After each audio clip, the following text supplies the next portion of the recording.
un bel momento, è venuto l'8 settembre, io ero in ospedale l'8 di settembre, e c'era la Susanna Agnelli che mi curava.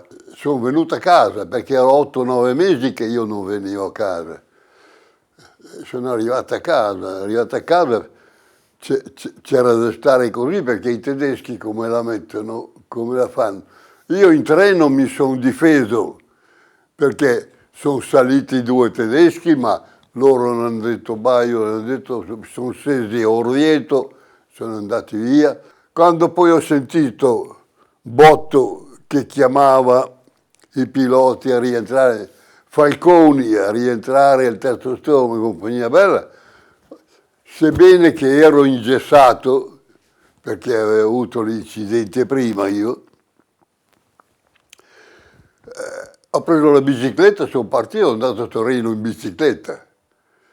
E lì abbiamo ripreso ancora, è lì che Visconti, no, questo me lo prendo io. E lì è cominciata la storia della Repubblica Sociale, che effettivamente è stato il più bel periodo, anche se abbiamo perso tanti. Il mio gruppo ha perso 110 o 112 piloti, mica uno, ma li avevamo addosso.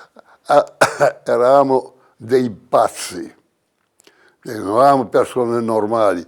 Noi vedevamo le città nostre saltare per aria che nessuno li difendeva.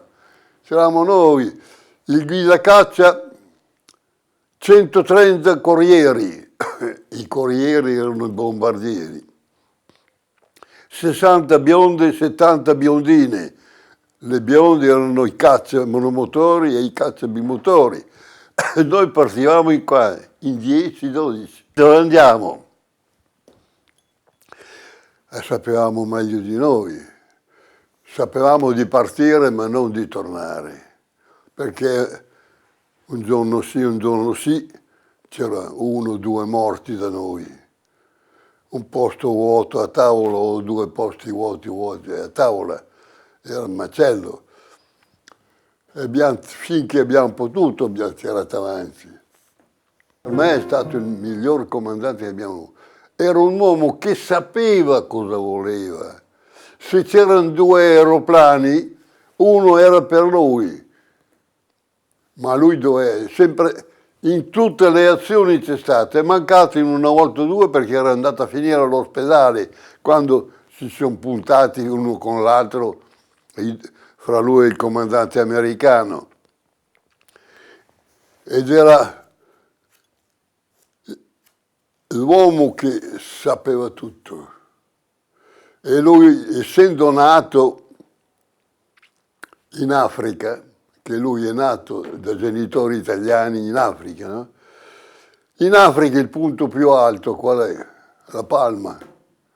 E allora diceva, noi dobbiamo essere sempre in cima alla Palma e non li abbiamo mai avuti in testa, perché con lui ci ha fatto fare 11.000 metri con il 205.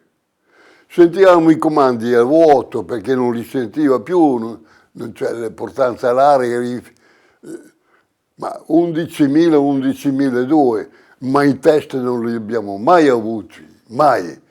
Passare lui non portava mai formazioni grosse, che è lenta a fare le manovre, lui dice, quando stiamo per entrare in combattimenti, 2, 2, 2, 2, 2, coppie di 2, lui c'è un gregario, io c'è un gregario, l'altro, e da 6.000 metri c'era la formazione sotto, contro la formazione, sparavamo dentro la formazione e passavamo sotto tirando su da lontano, è sempre andata così.